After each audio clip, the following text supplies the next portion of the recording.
ओम मतलब किया शत्रुआदेश। आज ये विश्वनाथगंज बाजार में बद्री प्रसाद गुप्ता जी के यहाँ ये भागवत का कार्यक्रम चल रहा है, जिसमें कथावाचक श्री गिरीश महाराज जी हैं। जब माता आज पिता चौथा जब दिवस है बसे कृष्ण जन्मोत्सव। तो भाइयों को तो कोई कष्ट नहीं था, जैसे सब खा रहे हैं वैसे ये भी खाएगा। लेकिन भाइयों को ईर्ष्या होने लगी, दिन भर बैठ के खाता रहता है, कोई कमौर नहीं करता। ऐसा करो, इसको खेत में फेंक दो, पक्षियों को जाकर के दे दिया। अब भरत जी ने सोचा कि ये जो पक्षी है इनका भी तो यही है, ये कहां से खाएंगे, इनको मैं दूर भगा करके क्यों दोस्त का भागीदार बनो। कहा भैया राम के पक्षी राम के भर भर पेट खाओ। जब देखा गावियों ने कहा ये तो किसी काम का नहीं है, भगाओ इसको घर से। अब जा रहे थे, इतने में एक डाकू के सरदार ने मैया भद्रकाली से मानता माना, मैया अगर मुझको पुत्र मिल जाएगा तो मैं नर बलि चढ़ाऊंगा। और भगवान की कृपा से, मैया की कृपा से पुत्र रत्न की प्राप्ति हो गई। अब नर बलि चढ़ाने के लिए ढूंढने लगा, इतने में देखा तो हष्ट पुष्ट स्वस्थ कथावाचक श्री गिरीश जी हैं। कहा भैया बड़ा सुंदर है, ले चलो। बहुत ही रोचक कथा का वर्णन करते हैं और जड़ भरत जी को आज श्री कृष्ण जन्मोत्सव का कार्यक्रम तो भरत जी ने सोचा कि ये दुनिया इतनी स्वार्थी है कि व्यर्थ में कोई एक गुटका पुड़ियों नहीं देता है, ये भूख मार पूरा खिला रहे हैं, क्या बात है। कहा लेकिन जो इच्छा भगवान की होगी देखा जाएगा, मिल रहा है। जब मिला करके मैया भद्रकाली के सामने लेकर के गए और सिर को झुकाया तो भरत जी ने कहा भैया ये क्या है, बद्री प्रसाद गुप्ता सब ठीक आ रहा है। मैया भद्रकाली ने सोचा देखिए आज ये मूर्ख हाथ में तलवार लिए और एक ब्रह्म ज्ञानी से झुकाए लिए बैठा।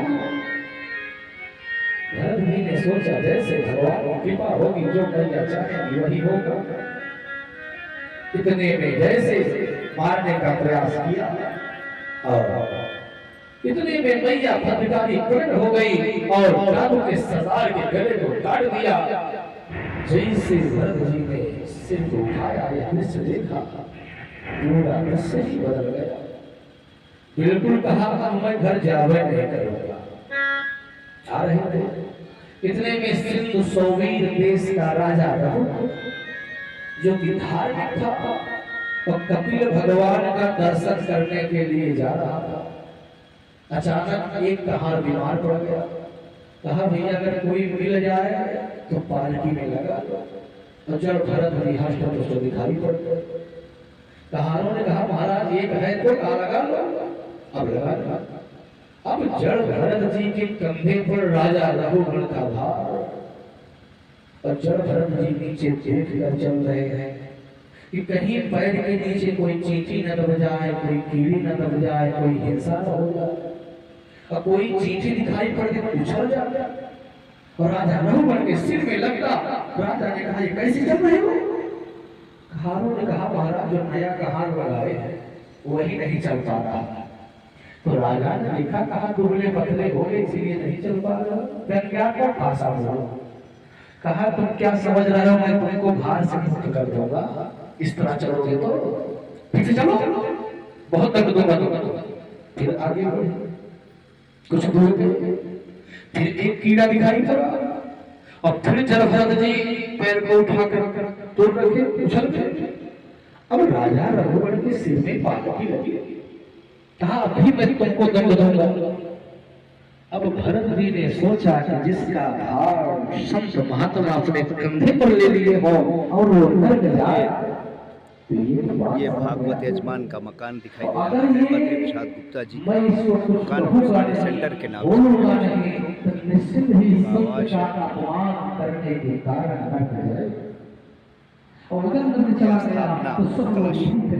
स्थापना ये मंडप है पूजा का।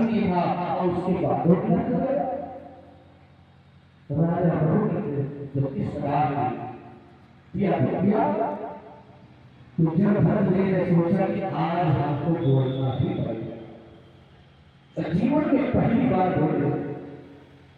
बोले हैं तो इसका कल्याण राजा ने कहा कथावाचक श्री गिरीश मिश्रा जी हैं, महाराज जी आचार्य जी, और ये विश्वनाथगंज बाजार में बद्री प्रसाद गुप्ता जी के यहाँ एक कार्यक्रम चल रहा है मित्रों।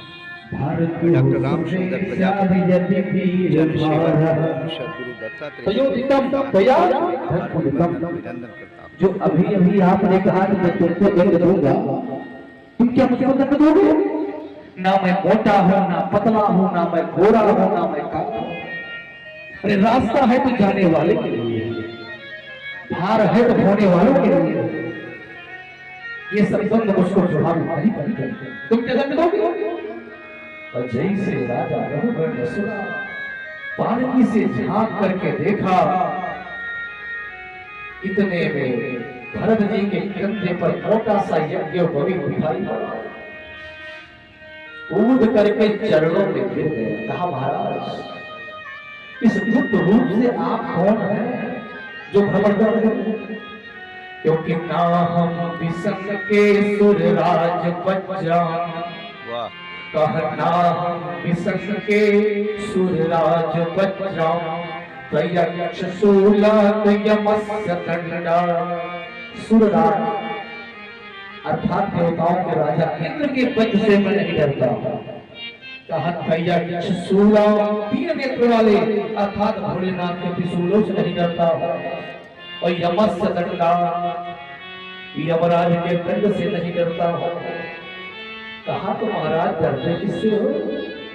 कहा, ब्राह्मण के श्राप से डरता, क्योंकि जहर जो खाएगा जो पिएगा वही मरेगा। और अगर ब्राह्मण ने श्राप दे दिया तो समूलम तद विनश्यति, मूल सहित नष्ट हो जाएगा। कहा, महाराज लेकिन आपके शब्दों में एक जिज्ञासा है। अभी आपने कहा ना मैं मोटा हूं, ना पतला हूं, ना गोरा हूं, ना काला। ये बात तो समझ में आती है, लेकिन मान लीजिए कोई आग जलाए, उसके ऊपर कोई पात्र रख दे,